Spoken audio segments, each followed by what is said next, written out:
90,000 টকা দিছিল ডিলাৰত দিবলৈ জালত পেলাইছিল আপোন মানুহকো মোৰ হাতত 90,000 টকা দিছিল ডিলাৰত দিবৰ কাৰণে দিব পৰা যদি নিজৰ মামাৰ ল'ৰা আৰু মই এগ্ৰিমেণ্ট কৰিম বুলি কৈছিল গ্ৰেপ্তাৰ হ'ল মণিপুৰৰ চিমৰে মংগলদৈৰ জিন্তু ডেকা জিন্তু ডেকাই নিজ জেঠাইকৰ পুতেকৰ নামত কিনিছিল 4-চকীয়া গাড়ী কিনাৰ সময়ত কথাবোৰ সহজেই আছিল ডাউন পেমেণ্ট দিয়ে 90,000 কিস্তিও নিজে দিয়াৰ কথা কিন্তু এটা কিস্তিৰ পিছত কি হ'ল শুনক ভুক্তভোগীৰ মুখেৰে জিন্তু ডেকা মোৰ নিজৰ মামাৰ ল'ৰা মই গুৱাহাটীত থাকোঁতে মোৰ লগত ফোনযোগে কথা পাতি মোৰ লগত আলোচনা কৰি মোক ক'লে যে দাদা এখন মোৰ নামত আপোনাৰ নামত এখন গাড়ী উলিয়াই দিয়ক মই কিস্তি মাৰিম আপোনাৰ একো প্ৰব্লেমত নেপেলাওঁ এইটো কৰাৰ পাছত মই এইটো সুধিলোঁ তাৰ মই মাস্কত আছিলোঁ কওঁতে কৈছে আৰু দিব পৰা যদি নিজৰ মামাৰ ল'ৰা আৰু মই এগ্ৰিমেণ্ট কৰিম বুলি কৈছিল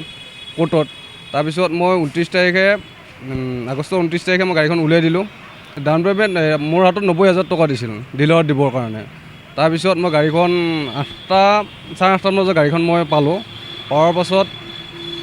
মই এইখিনি তেল ডিপুলৈকে চলাই আহিব পাৰিছোঁ আৰু এই বৰাগাঁও গুৱাহাটী বৰাগাঁও বলেৰো পিকআপ ভেন তাৰপিছত গাড়ীখন তেওঁ নিজে লৈ যায় কৈছে দাদা আপোনাৰ তাত থোৱা জেগা নাই মোৰ ৰুমত মই লৈ যাম বলছে হ'ব মোৰ তোৰ ৰাস্তাত থাকিব লগত তোৰ যে পাৰ্কিং আছে তাতে থবি লৈ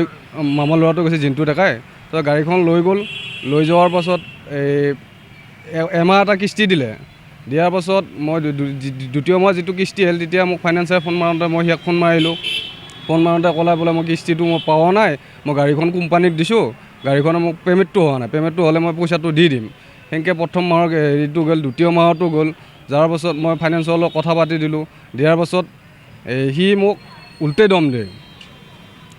এনেকুৱা দম দিয়ে তাৰমানে কি প্ৰমাণ আছে মই গাড়ী আনা অজয় ডেকাই মোমায়েকৰ পুতেকৰ বিৰুদ্ধে মংগলদৈ থানাত দাখিল কৰে এজাহাৰ গাড়ী চুৰি চক্ৰৰ সৈতে জড়িত চিমৰে আৰু জিন্তুক গ্ৰেপ্তাৰ কৰে আৰক্ষীয়ে মই মংগলদৈ থানাত আহিছোঁ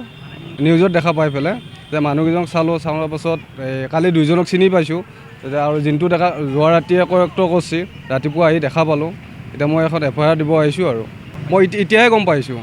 পাইছোঁ তেওঁলোকে আগতে বহুত প্ৰবঞ্চনা কৰিছে আমাৰ নিচিনা মানুহ ঠগাই পেলাই তেওঁলোকে খালি ভোটাৰ কাৰ্ডখন বিচাৰে আৰু পান কাৰ্ডখন বিচাৰে আৰু বেংকৰ পাছবুক বিচাৰে চিভিল বেয়া হ'লেও তেওঁলোকে কি মেনেজ কৰি ক'ব নোৱাৰে তেওঁলোকে ডাউন পে'মেণ্টে তেওঁলোকে গাড়ী ওলায় মই নিজে লগত আছিলোঁ মই চাইন টাইন মাৰিছোঁ তেওঁলোকে কৈছে যে দাদা মই এটা কোম্পানীৰ হেৰি পাইছোঁ আপোনাৰ কাম এটা পাইছোঁ তাতে মই গাড়ীখন দিম মোক গাড়ীখন লৈ দিয়ক তাৰ বিনিময়ত আপোনাক মই কিবা এটা দিম গাড়ীখন যেতিয়া নিয়াৰ পাছত আৰু তাৰপিছত আজি মোৰ সুধিলে কয় এগ্ৰিমেণ্ট কৰাৰ কথা কয় মই আজি মোৰ বেমাৰ হৈছে মই অমুকত আছোঁ কালি মই যাব নোৱাৰোঁ কিবা কামত আছোঁ কোম্পানীৰ কামত তেনেকৈ আজিলৈকে তাৰমানে যেতিয়া উকলি গ'ল মই উপায়হীন মোটামুটি আজি 4 মাহ উকলি গ'ল বৰ্তমান মই ফাইনেন্স মই দিবও পৰা নাই তেওঁলোকৰ তাৰমানে এনেকুৱা আছে এই ল'ৰাকেইজন ডিলাৰতো মানুহ আছে তাৰমানে চিভিল বেয়া হ'লেও তেওঁলোকে তাৰমানে সেইটো মেকআপ কৰি পেলাই গাড়ীখন হেৰি কৰি দিব পাৰে জানিব পৰা মতে চৰাইপাম চিমৰে পূৰ্বে গুৱাহাটীৰ ৰাজঘৰত এখন গেলামালৰ দোকান চলাইছিল যদিও বৰ্তমান গাড়ী চুৰিসমূহ মণিপুৰ আৰু ডিমাপুৰলৈ সৰবৰাহ কৰাৰ ক্ষেত্ৰত বিশেষ ভূমিকা গ্ৰহণ কৰি আহিছিল